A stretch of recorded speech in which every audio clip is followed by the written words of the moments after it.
This is Lara Henares making your day with part 12 of a book I wrote on the destiny of the Filipino people. Subject, John Maynard Keynes.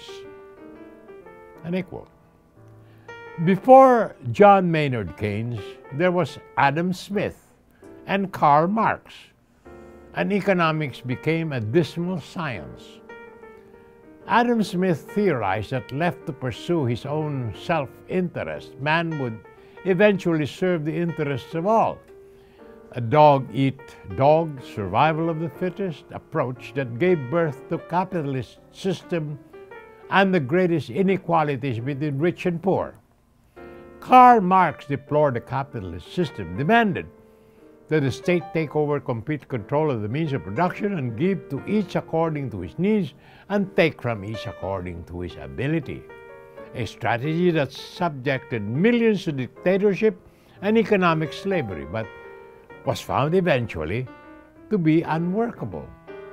To survive, capitalism was forced to adopt Marxist concepts of the minimum wage law, child and women labor laws, and welfare benefits. To survive, communism in China adapted to the market forces. But there is one aspect of the economy that seemed insoluble to everyone, and that is the business cycle, the inevitable cycle of supply and demand, of prosperity and depressions. Economists became gloomy naysayers. Nothing can be done. Don't interfere. It will never work, they intoned. Then came John Maynard Keynes of Great Britain. Keynes was an unswerving optimist. Of course we can lick employment, he said. There's no reason to put up with recessions and depressions. The economic problem is not, if we look into the future, the permanent problem of the human race, he wrote.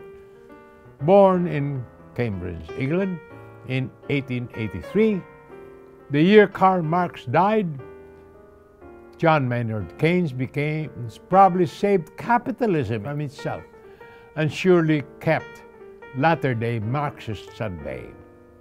Tall, charming, and self-confident, Keynes transformed the dismal science into a revolutionary engine of social progress. More about this after these messages.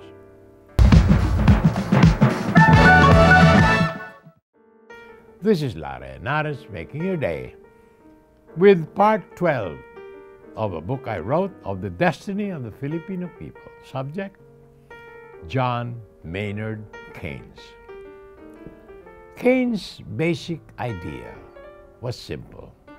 In order to keep people fully employed, governments have to run deficits when the economy is slowing. That's what the private sector won't invest enough. As the markets become saturated, businesses reduce their investments, setting into motion a dangerous cycle. Less investment, fewer jobs, less consumption, and even less reason for business to invest. The economy may reach perfect balance, but at the cost of high employment and social misery. Better for the governments to avoid the pain in the first place by taking up the slack. His first brush with fame came soon after World War I, when Woodrow Wilson of the United States, David Lloyd George of England, and Georges Clemenceau of France imposed vindictive war reparations on Germany. Then he let out a roar. He wrote the short book, The Economic Consequences of the Peace. The Germans, he wrote, acerbically, could not possibly pay what the victors were demanding.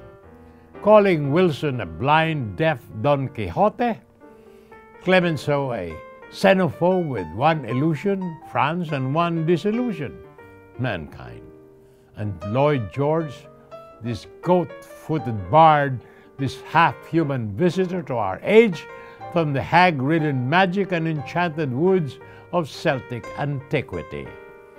An outraged Keynes prophesied that the reparations would keep Germany impoverished and ultimately threaten all Europe.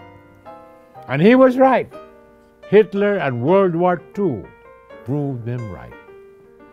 Yet, Keynes' largest influence came from a convoluted, badly organized and in places nearly incomprehensible tome published in 1936 during the depths of the Great Depression. It was called The General Theory of Employment, Interest and Money.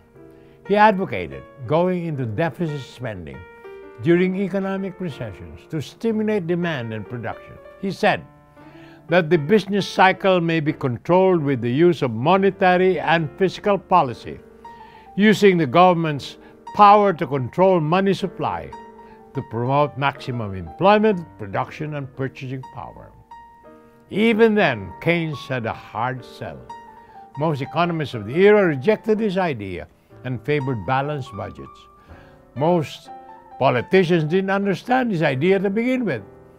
Practical men who believe themselves quite exempt from any intellectual influences are usually the slaves of some economists, Keynes wrote.